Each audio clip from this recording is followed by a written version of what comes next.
விஜய் அவர்கள் வந்து பதவியேற்ற பிறகு வந்து இலவச அறிக்கைகளை தான் அதிகமாக வந்து ஃபஸ்ட்டே வந்து வெளியிடுவார் அப்படி இப்படிலாம் சொல்லப்பட்டுச்சு. ஆனால் திடீர்னு வந்து மதுபான கடையை மூடுறது, அப்புறம் வந்துட்டு அதுக்கு கொஞ்சம் விதிகள்லாம் செயல்படுத்துறது அப்படிலாம் பண்ணிக்கிட்டு இருந்தார். சிலவங்க டிஎம்கே சைட்லேருந்து என்ன சொல்கிறாங்கன்னா, டாஸ்மாக் மட்டும் தான் உங்களுக்கு கண்ணுக்கு தெரியுதா? இதே பிடிச்சி தொங்கிக்கிட்டு இருக்கீங்க அப்படின்ற மாதிரி விமர்சனங்கள்லாம் வச்சாங்க. இதை எப்படி பார்க்குறீங்க? இது முக்கியம் தான். இல்லை, அவங்க வந்து எப்படி பார்க்குறாங்கன்னு தெரியும். நான் எப்படி பார்க்குறேன்னா, தமிழ்நாட்டில் வந்து இந்த சட்ட ஒழுங்கு பாதுகாக்கப்படுதில்ல, நிறைய பேர் வந்து மரணிக்கிறாங்க. குறிப்பாக நீங்கள் வட சென்னைக்கு போனீங்கன்னா, இந்த போதை கலாச்சாரம் மிகப்பெரிய அளவில் இருக்கிறதா சொல்கிறாங்க. நகர்ப்புறங்களில், வட சென்னை மட்டும் இல்லை, நகர்ப்புறங்களில் இருக்குது. இதே போல் வட சென்னை பகுதிகளில் நிறைய பகுதிகளில் வந்து நிறைய பேருக்கு ஆக்சுவலாக இது வந்து யாரோ பதிவு பண்ணியிருந்தாங்க. யார் பதிவு பண்ணுறாங்கன்னு தெரியல. நிறைய பேர் கணவன் இல்லாதவர்களாக இருக்கிறாங்க. நிறைய பேரோட கணவர்கள் வந்து இறந்துருக்கிறதா வந்து சொல்கிறாங்க.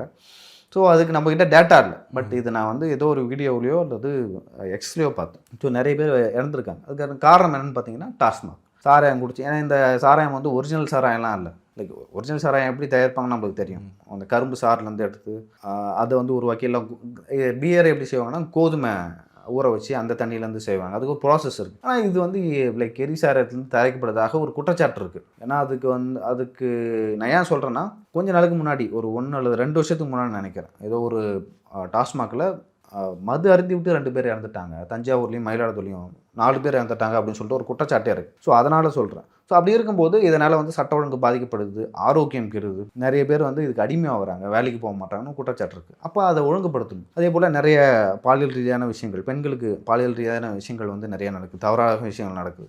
ஸோ இதை கட்டுப்படுத்தணும், இதை ஒழுங்குபடுத்தணும்னு சொல்லிட்டு பண்ணுறாங்க. அது ரொம்ப நல்ல விஷயம். ஏன்னா இந்த ஒரே ஒரு டாஸ்மாகை சரி செய்வதன் மூலம் நம்ம இத்தனை விஷயங்களையும் சரி செய்யலாம். ப்ளஸ் குடிக்கிறவன் எப்படி இருந்தாலும் குடிக்க தான் போகிறான். 1 கிலோமீட்டர் நடந்தாச்சும் போய் குடிப்பான், வேறு ஏதாவது ஒயின் ஷாப் இருந்தால்.